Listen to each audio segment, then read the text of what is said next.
Vamos fazer a leitura de todo o capítulo, irmãos. Palavra do nosso Deus. Assim diz o Senhor. Disse o Senhor a Noé: Entra na arca, tu e toda a tua casa, porque reconheço que tens sido justo diante de mim no meio desta geração. De todo animal limpo levarás consigo 7 pares, o macho e sua fêmea, mas dos animais imundos um par, o macho e sua fêmea. Também das aves do céu, 7 pares, macho e fêmea, para se conservar a semente sobre a face da terra. Porque daqui a 7 dias farei chover sobre a terra durante 40 dias e 40 noites, e da superfície da terra exterminarei todos os seres que fiz. E tudo fez Noé segundo o Senhor lhes ordenara. Tinha Noé 600 anos de idade quando as águas do dilúvio inundaram a terra. Por causa das águas do dilúvio, entrou Noé na arca, ele com seus filhos, sua mulher e as mulheres de seus filhos. Dos animais limpos e dos animais imundos, e das aves e de todo réptil sobre a terra, entraram para Noé na arca de 2 em 2, macho e fêmea, como Deus lhe ordenara. E aconteceu que depois de 7 dias vieram sobre a terra as águas do dilúvio, no ano 600 da vida de Noé, aos 17 dias do segundo mês. Nesse dia romperam-se todas as fontes do grande abismo, e as comportas do céu se abriram, e houve copiosa chuva, a terra durante 40 dias e 40 noites. Nesse mesmo dia entraram na arca Noé, seus filhos, Sem, Cã e Jafé, sua mulher e as mulheres de seus filhos. Eles e todos os animais segundo a sua espécie, todo o gado segundo a sua espécie, todos os répteis que rastejam sobre a terra segundo as suas espécies, todas as aves segundo as suas espécies, todos os pássaros e tudo que tem asa, de toda a carne em que havia fôlego de vida, entraram de 2 em 2 para Noé na arca. Eram macho e fêmea que entraram de toda a carne, como Deus lhe havia ordenado, e o Senhor fechou a porta após ele. Durou o dilúvio 40 dias sobre a terra, cresceram as águas e levantaram a arca sobre a terra. Predominaram as águas e cresceram sobremodo na terra. A arca, porém, vogava sobre as águas. Prevaleceram as águas excessivamente sobre a terra e cobriram todos os altos montes que havia debaixo do céu. 15 côvados acima deles prevaleceram as águas, e os montes foram cobertos. Pereceu toda a carne que se movia sobre a terra, tanto de ave como de animais domésticos e animais selváticos, e de todos os enxames de criatura que povoam a terra, e todo homem, tudo que tinha fôlego de vida em suas narinas, tudo que havia em terra seca, morreu. Assim foram exterminados todos os seres que havia sobre a face da terra, o homem e o animal, os répteis e as aves dos céus foram extintos da terra. Ficou somente Noé e os que com ele estavam na arca. E as águas durante 150 dias predominaram sobre a terra. Amém, irmãos. Deus tenha misericórdia de nós, nos ajude a entendermos a sua santa palavra e a temermos ao Senhor. Oremos. Deus Pai, o Senhor é poderoso, Deus. O Senhor é maravilhoso, Pai. O Senhor é terrível, Senhor, em punir os pecados dos homens, Deus. E o Senhor é santo e perfeito em tudo que tu fazes, meu Pai.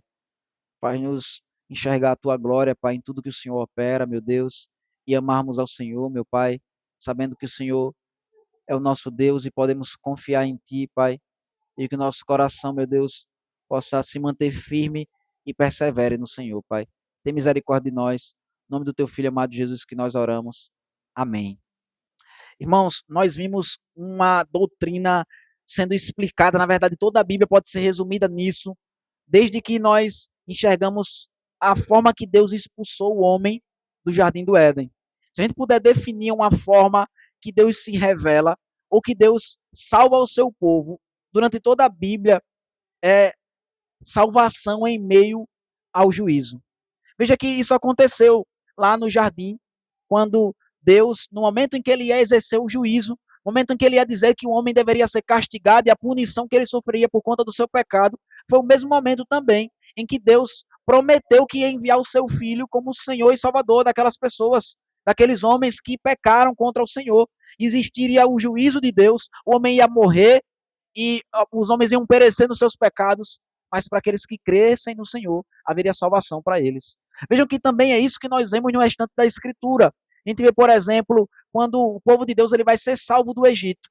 Nós vemos que Deus ele abriu o Mar Vermelho para que o seu povo pudesse atravessar a pé enxuto e eles pudessem ser salvos, ser libertos dos seus inimigos. E esse mesmo mar que se abriu para salvar o povo de Deus, foi o mesmo mar que se fechou para destruir os inimigos de Deus. Da mesma forma, irmãos, é assim na cruz do Calvário. A mesma cruz que mostra a salvação do povo de Deus, de que aquele que crê no Senhor Jesus Cristo será salvo. Também é essa cruz que passa uma mensagem muito dura para todos aqueles que querem permanecer nos seus pecados. E a mensagem é: se Deus ele matou o próprio filho dele por conta dos nossos pecados, o que, é que ele não vai fazer conosco, se a gente quiser permanecer nos nossos pecados?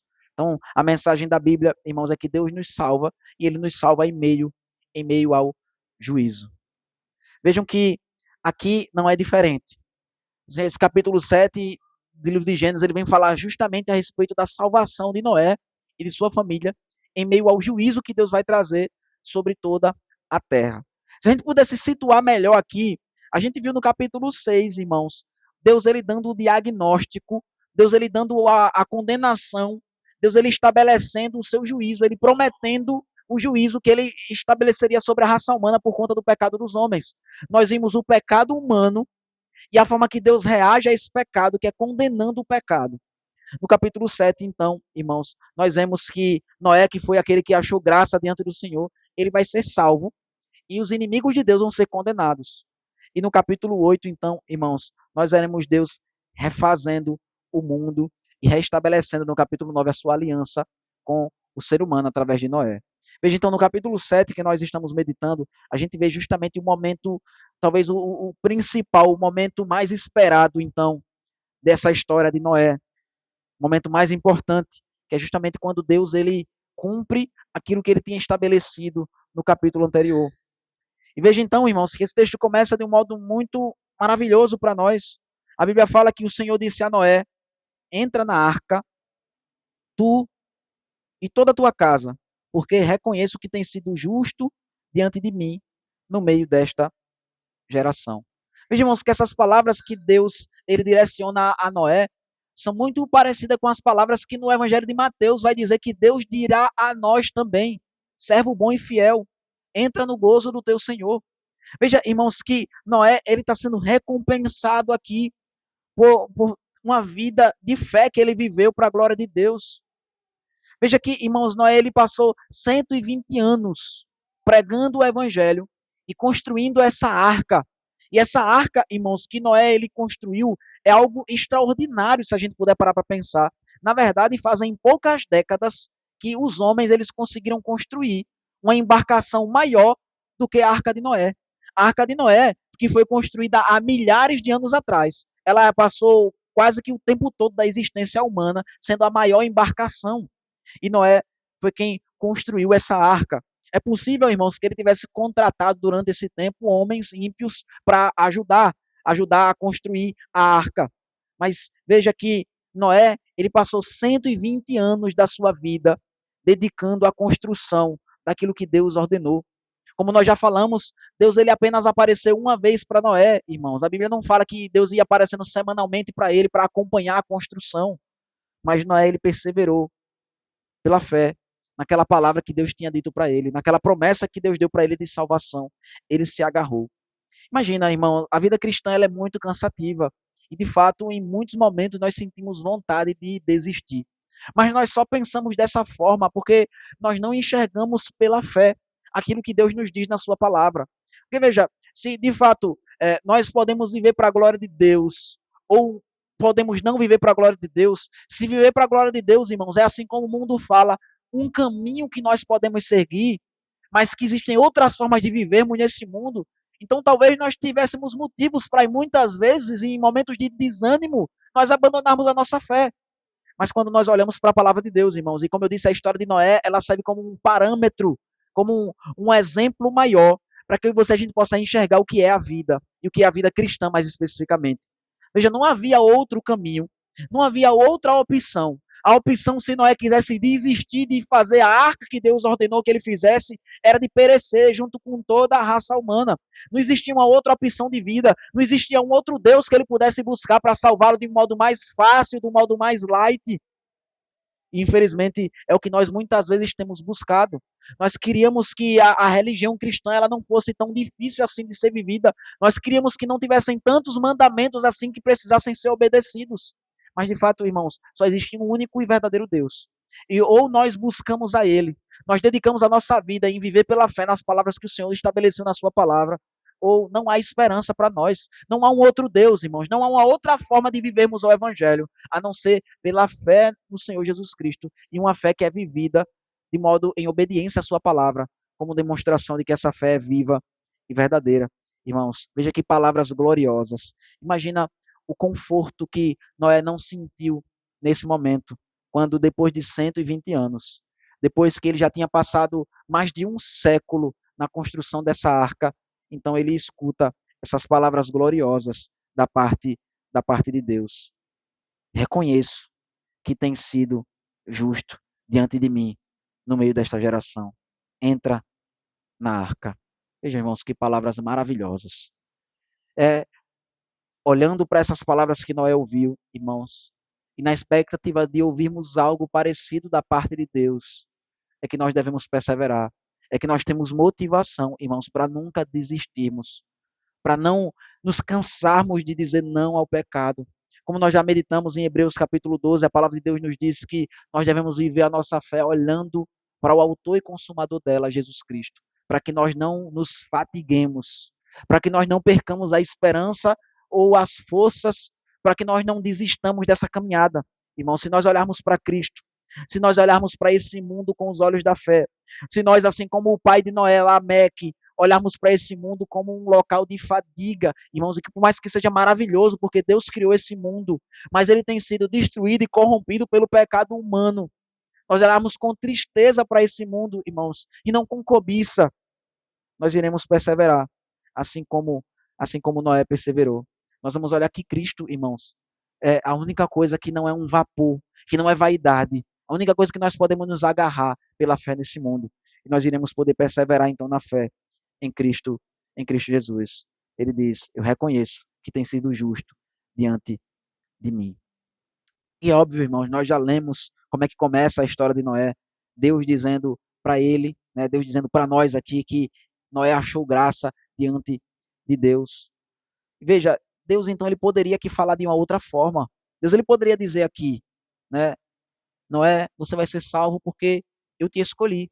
Como Deus ele fala em outros locais da Bíblia. Ele poderia dizer, Noé, eu vou lhe salvar por amor do meu nome. Como Deus também diz em vários outros locais da Bíblia. Mas, irmãos, Deus ele faz questão de reconhecer os nossos esforços, de reconhecer que a nossa vida, irmãos, ela é vivida para a glória dele, por mais que sejamos fracos e falhos. Vejam, é interessante, tem um texto na Bíblia que chama muito minha atenção a respeito desse assunto, que é o final do Evangelho de João, irmãos. No último capítulo do Evangelho de João, os discípulos de Jesus, eles vão se encontrar com o Senhor pela terceira vez depois que ele ressuscitou. E naquele momento ali, Jesus eles encontra com eles pescaram a noite toda mais uma vez, não conseguiram pegar peixe algum. E então, Jesus ele faz com que eles possam pescar ali peixes. E eles trazem os peixes para a margem. E Jesus ele vai lá e faz com que eles assem aqueles peixes para se alimentar junto com ele daqueles peixes. E Jesus, quando eles chegam na margem, irmãos, é dito que Jesus já tinha pão e já tinha peixe lá. Ou seja, Jesus ele não precisava ter dito, olha, joga a rede lá do outro lado. Ele não precisava ter dito, olha, se vocês jogarem a rede, vocês vão pegar peixe. Ele poderia ter dito bem assim, olha, vem para cá, que eu já tenho peixe aqui, eu já tenho pão, e eu posso multiplicar como eu já fiz antes. Não, irmãos, Deus ele se alegra em ser glorificado através daquilo que nós fazemos nesse mundo. E é por isso que ele disse para Noé, eu reconheço que tem sido justo diante de mim, no meio dessa geração. Então, irmãos, ele é convidado para entrar na arca que ele construiu, onde Deus deu para ele até mesmo os detalhes de como aquela arca deveria ser construída. E Deus então diz, você vai entrar, mas não vai entrar só. Né? De todo animal limpo levarás contigo 7 pares, o macho e sua fêmea, mas dos animais imundos, um par, o macho e sua fêmea. Também das aves do céu, 7 pares, macho e fêmea, para se conservar a semente sobre a face da terra. Porque daqui a 7 dias farei chover sobre a terra durante 40 dias e 40 noites, e da superfície da terra exterminarei todos os seres que fiz. Veja, irmãos, é interessante porque é muito comum que as pessoas, quando vão relatar quantos pares de animais entraram na arca, elas dizerem que foi um par de cada espécie de animais. Mas a Bíblia fala aqui de modo muito claro, se nós lemos as Escrituras, diz que na verdade era um par, ou seja, um macho e fêmea dos animais imundos, né? Mas dos animais puros, dos animais limpos, eram 7 pares. E o que é isso, irmãos? Animais limpos e animais impuros. Os animais limpos são aqueles que no livro de Levítico vai ser registrado de modo mais claro, animais que serviam para adorar a Deus e animais também que serviam para alimentação do homem. Aqui nesse momento o homem ele ainda não se alimentava de animais, irmãos. Né? O Deus ele vai dar essa ordem, vai dizer agora que o homem pode também se alimentar de animais e não apenas da erva do campo, só depois que o homem sai da arca no capítulo 9. Mas desde já, veja, Deus ele está dando uma ordem para o homem que o homem não consegue entender completamente, mas que essa obediência a essa ordem que o homem não consegue viver, obedecer completamente, é o que vai fazer com que a vida dele seja sustentada. Imagina ainda mais, irmãos, quando Noé ele sair da arca com sua família, tudo vai estar destruído. Até mesmo as árvores vão ter sido arrancadas do chão, o mundo não vai mais ser o mesmo. Não existe vida, não existe algo que Noé ele possa comer, então ele vai precisar se alimentar desses animais puros aqui que ele vai trazer na arca. Imagina se Noé ele dissesse: não, veja, eu vou trazer só um par. Por que, que desse animal aqui eu vou ter que trazer 7? Não. Deus disse 7, mas dos outros ele não disse um par. Vai dar muito trabalho eu pegar 7 pares aqui de animal, desses animais aqui. Eu vou colocar só um par desses animais. Imagina, irmãos, se Noé ele quisesse obedecer a Deus, mas pela metade. Se ele quisesse obedecer a Deus em parte, porque ele não consegue entender, ele não vê sentido, por que, que 7 desses pares desses animais? Isso faria com que Noé e sua família eles morressem de fome. Meus irmãos, que nós devemos entender, nós devemos obedecer ao Senhor, não apenas quando nós conseguimos entender, quando nós vemos a lógica e o sentido nos mandamentos que o Senhor nos dá, mas nós devemos obedecer ao Senhor porque confiamos nele, porque cremos, porque sabemos que ele é mais sábio do que nós, porque sabemos que ele é o nosso Salvador, ele é o nosso Senhor. Então nós podemos confiar naquilo que o Senhor nos diz em sua palavra. A Bíblia nos diz, irmãos, que nós não devemos ser sábios aos nossos próprios olhos. Veja, nós comumente queremos ser mais sábios do que as outras pessoas. Subestimamos uns aos outros. E é uma tolice nós fazemos isso, é um pecado. Pecado do orgulho, da arrogância que nós cometemos. Mas a loucura do nosso pecado chega a tal ponto que nós queremos questionar até mesmo Deus e os mandamentos que ele nos dá, achando que nós podemos mudar os mandamentos de Deus e tornar eles mais inteligentes, mais sábios, e excluímos aquilo que nós acharmos desnecessários de fazer. Deus tem misericórdia de nós, irmãos. Que nós não queiramos, irmãos, guardar os mandamentos do Senhor do nosso jeito. Porque senão já não serão mais os mandamentos do Senhor, mas serão os nossos próprios mandamentos. Nós ou vivemos para a glória de Deus, irmãos, em obediência à sua palavra, ou nós estaremos vivendo do nosso próprio jeito. Veja então, Deus ele diz para eles colocarem os animais na arca, porque Deus ele vai destruir absolutamente tudo o que ele fez. Veja, irmãos, ele diz, continua o texto dizendo que Noé fez tudo segundo o Senhor lhe ordenara. Mas Noé ele não quis fazer as coisas do jeito dele, irmãos, mas ele obedeceu completamente, integralmente aquilo que o Senhor disse na sua palavra. O texto continua dizendo que Noé tinha 600 anos de idade quando as águas do dilúvio inundaram a terra. Por causa da água do dilúvio, entrou Noé na arca, ele com seus filhos, sua mulher e as mulheres de seus filhos. Dos animais limpos e dos animais imundos, e das aves e de todo réptil sobre a terra, entraram para Noé na arca, de 2 em 2, macho e fêmea, como Deus lhe ordenara. E aconteceu que depois de 7 dias, vieram sobre a terra as águas do dilúvio. Vejam, irmãos, que Deus ele não é um Deus descontrolado. Vejam como Deus ele é paciente, irmãos, em exercer o seu juízo. O homem já havia manifestado o seu pecado de um modo terrível há muitos anos atrás. Na verdade, Se passaram 120 anos desde que os crentes começaram a se unir com os ímpios nos seus próprios pecados. Mas a Bíblia fala que Deus ele não descarrega a sua ira de um modo intempestivo, de um modo descontrolado. Pelo contrário, Deus ele prepara Noé e sua família, faz com que Noé prepare a arca, e apenas depois de 120 anos. E mesmo depois que já passaram tantos anos, irmãos, mesmo depois que já passou um século, Deus ele ainda vai com calma dizer com uma semana de antecedência para Noé, olha, entra na arca, porque daqui a uma semana eu vou fazer com que as águas do dilúvio elas encham a terra. Vejam, Deus não é um Deus descontrolado, irmãos. Deus ele está dizendo aos homens, desde que o mundo é mundo, sobre o inferno e sobre a condenação eterna. Mas os homens ainda assim querem insistir nos seus pecados. E por mais que Deus manifeste a sua ira de tempos em tempos, para que sirva como um testemunho para os homens de que a ira é eterna, ela é certa e ela virá. Deus ele não destruiu ainda o mundo de modo completo, por mais que nós merecêssemos isso.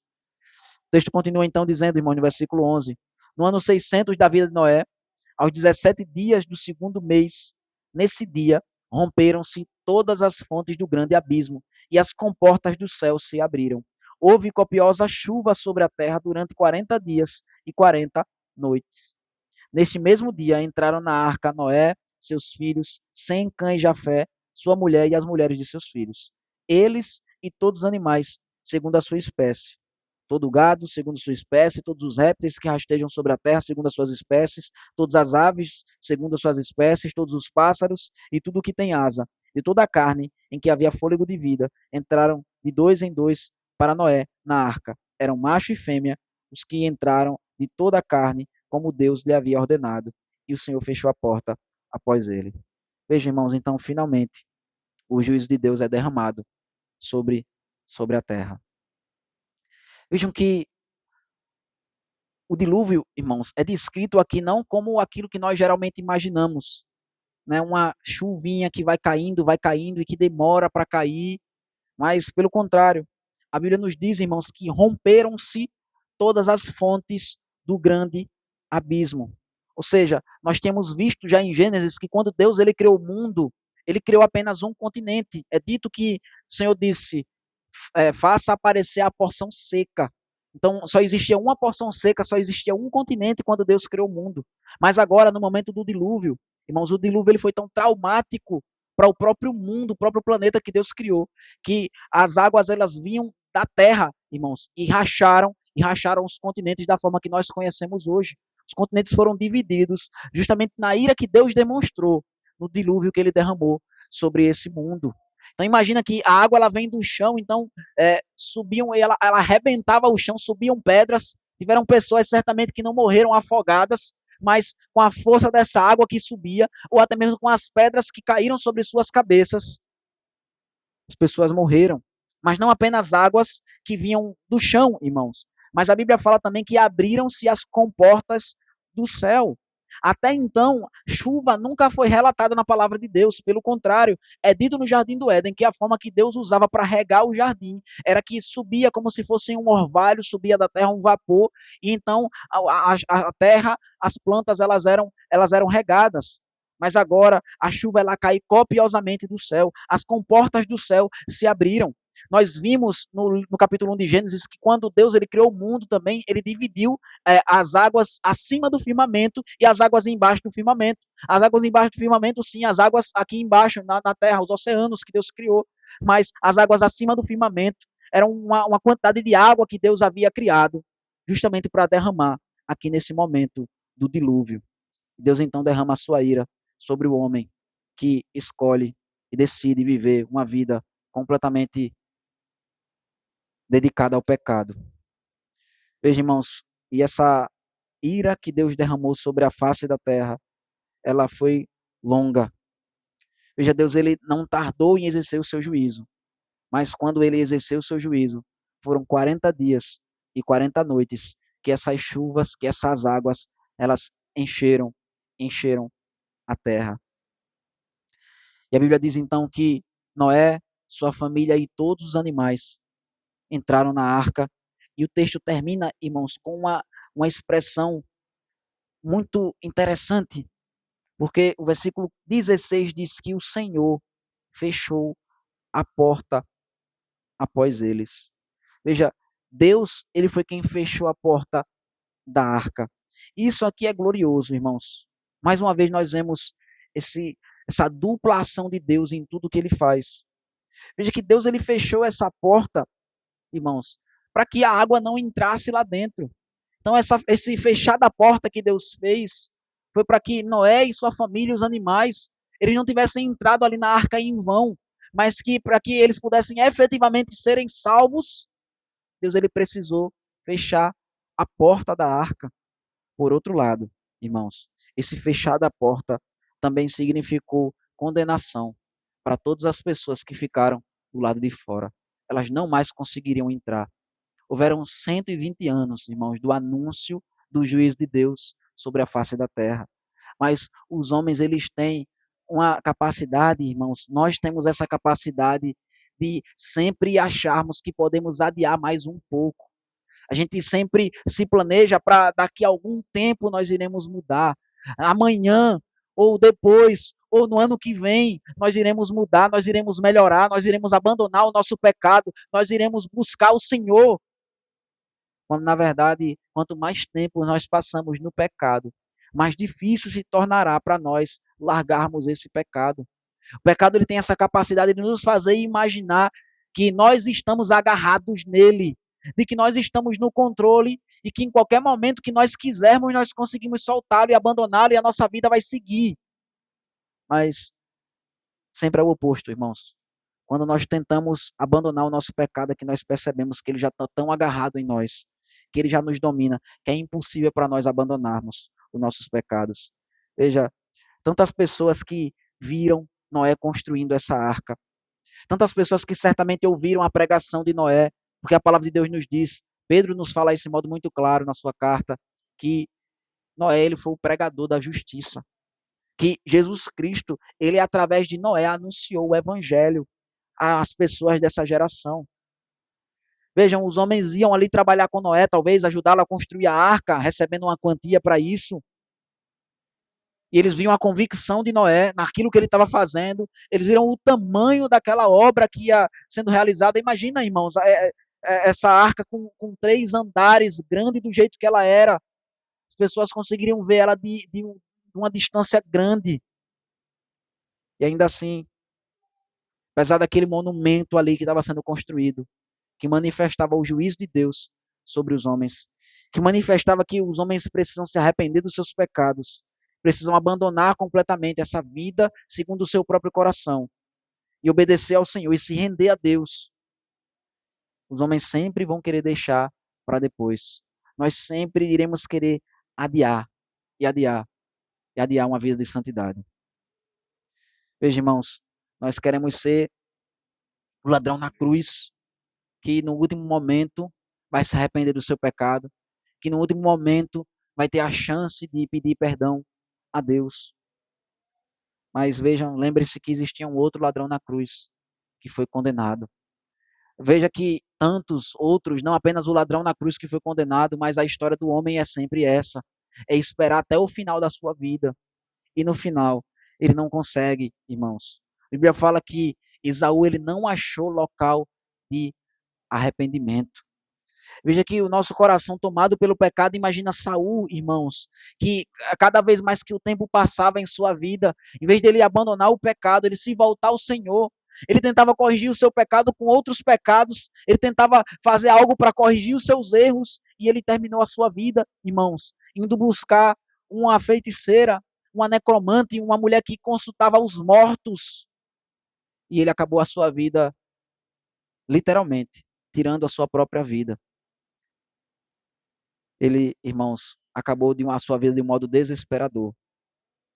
Por mais que fosse uma pessoa que estava tão perto ali de ouvir o evangelho, de se arrepender dos seus pecados. Por mais que foi uma pessoa que tantas e tantas vezes ele chegou e ele chegou para Davi, das vezes que ele tentou matar Davi teve a oportunidade de matá-lo e não matou. E ele dizia: "Não vou mais fazer isso, meu filho, não vou mais te perseguir." E ele continuava no seu pecado. Irmãos, nós devemos buscar o Senhor enquanto ele pode ser achado. nós devemos invocar enquanto Ele está perto. O dia da salvação é hoje. Nós não sabemos, irmãos, se iremos sequer terminar esse dia. Nós não temos essa certeza, essa garantia da parte de Deus. Então, que agora, nesse momento, nós possamos nos voltar ao nosso Deus em arrependimento verdadeiro. Porque a porta será fechada. E quando a porta for fechada, não será mais tempo de salvação para ninguém. O texto continua dizendo, irmãos, que o dilúvio durou 40 dias sobre a terra. E cresceram as águas e levantaram a arca sobre a terra. Veja, irmãos, que a Bíblia nos disse que quem estava do lado de fora, irmãos, foi eliminado. Quem estava do lado de fora, irmãos, teve sua vida destruída.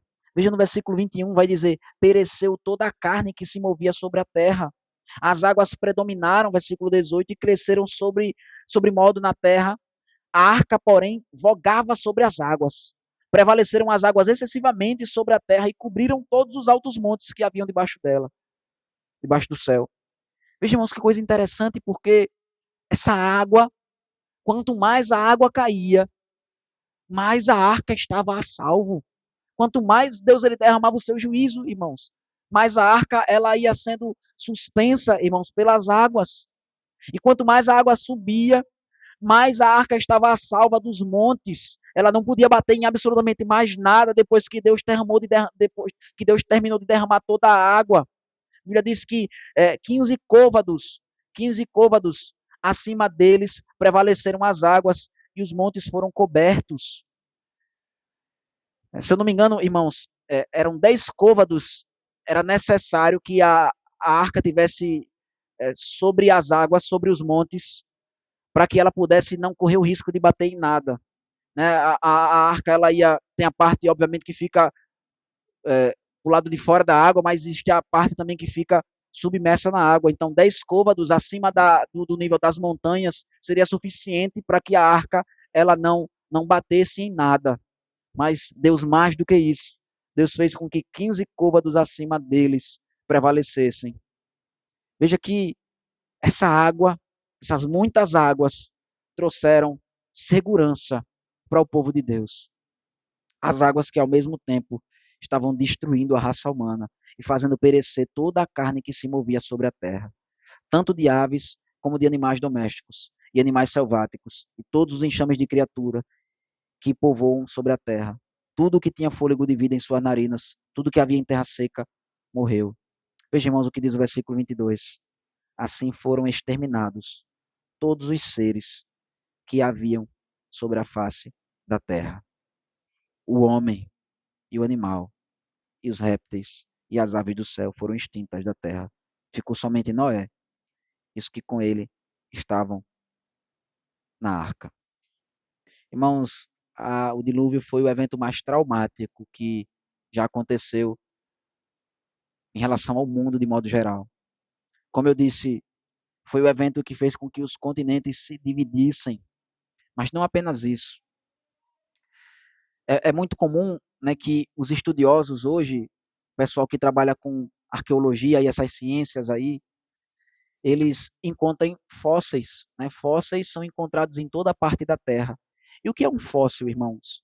É o resíduo de algum ser vivo que ficou ali preso numa pedra.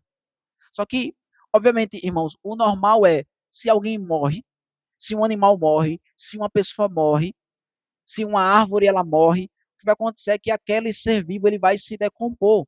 O normal é que quando uma pessoa morre, alguma coisa morre, aquele tecido dela vai se decompor e vai se misturar com a terra e não dá para você identificar.